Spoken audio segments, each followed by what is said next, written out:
Following the shocking arrest of Sean Diddy Combs in September, the rapper has faced a pileup of disturbing allegations, including a sweeping federal indictment to which he has pleaded not guilty to multiple charges. But the case into Combs' alleged secret life began months before he was taken into custody.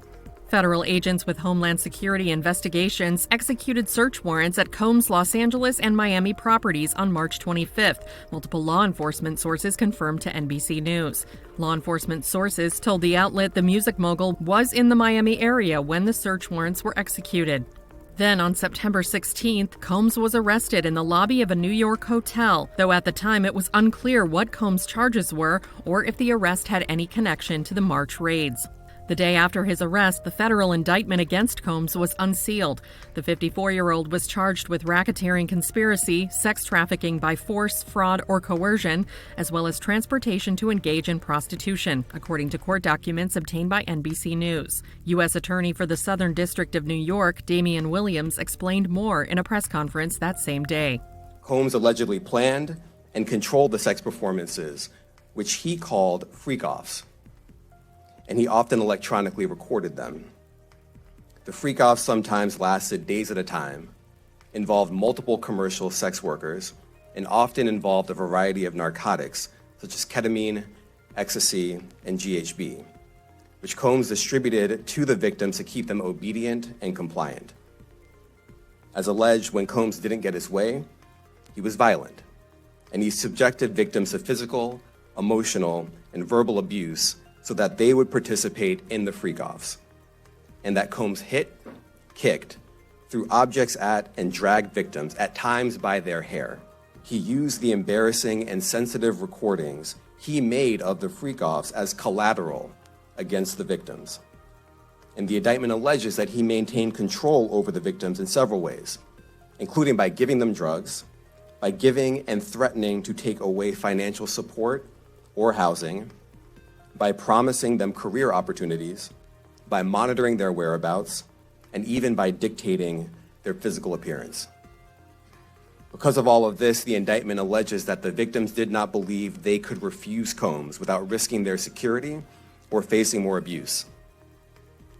The indictment also alleges other acts of violence undertaken by Combs and others, including violence against witnesses to his abuse, kidnapping, and arson. The indictment alleges that on more than one occasion, Combs carried or brandished firearms to intimidate and threaten victims and witnesses.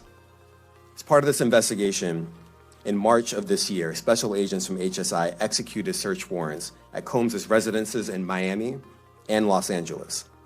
They also executed a warrant for Combs' electronic devices. During those searches, agents seized evidence of the crimes charged in this indictment.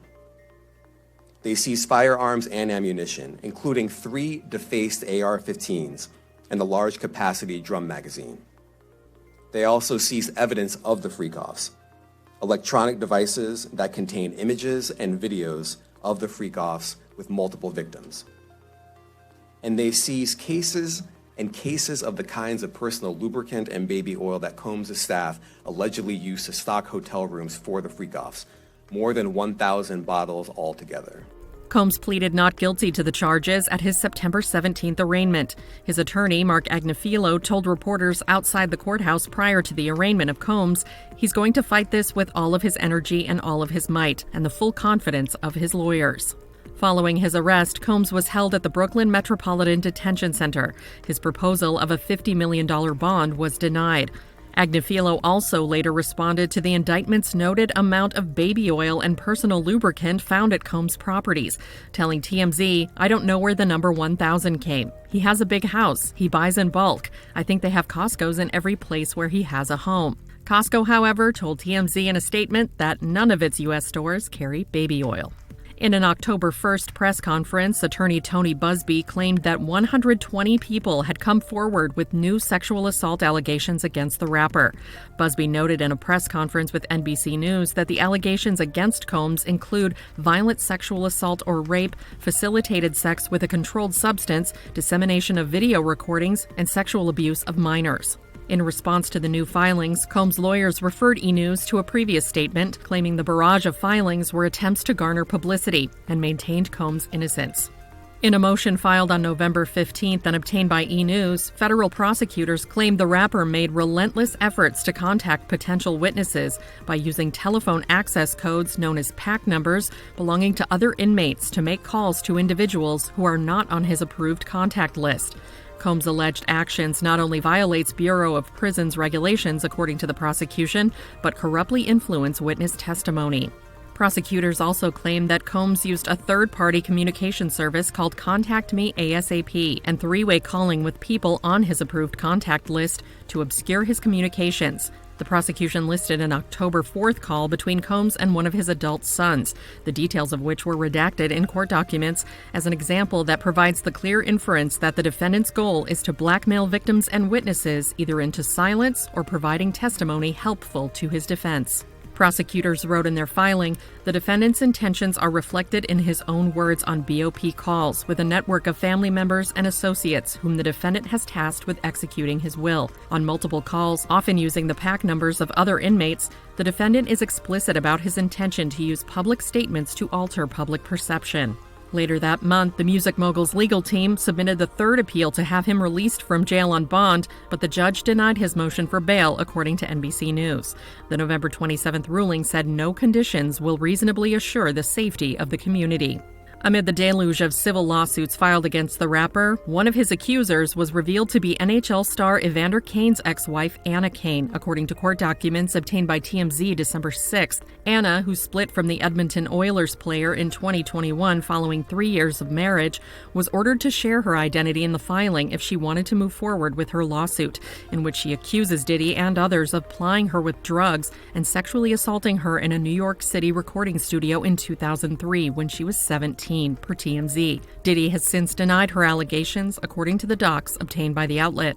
On December 8th, the woman identified anonymously as Jane Doe refiled a sexual assault civil lawsuit she had originally filed against Combs in October, adding his longtime friend Jay-Z as an additional defendant. Per NBC News, she alleged in the new documents that in 2000, when she was 13, the two raped her at a house party following the MTV Video Music Awards in New York. Jay-Z, whose real name is Sean Carter, issued a statement to E! News hours after the suit was refiled, addressing the lawyer who filed it, Tony Busby.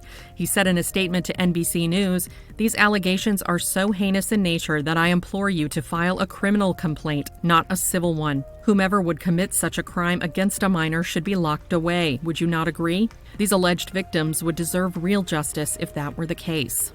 After the woman later acknowledged there were inconsistencies in her story following an NBC News investigative report published December 13th, the rapper issued another statement, telling E! News, "This incident didn't happen. True justice is coming. We fight from victory, not for victory. This was over before it began." Still, the woman continues to stand by her overall allegations. Sean Diddy Combs' trial is set to begin May 5th, 2025.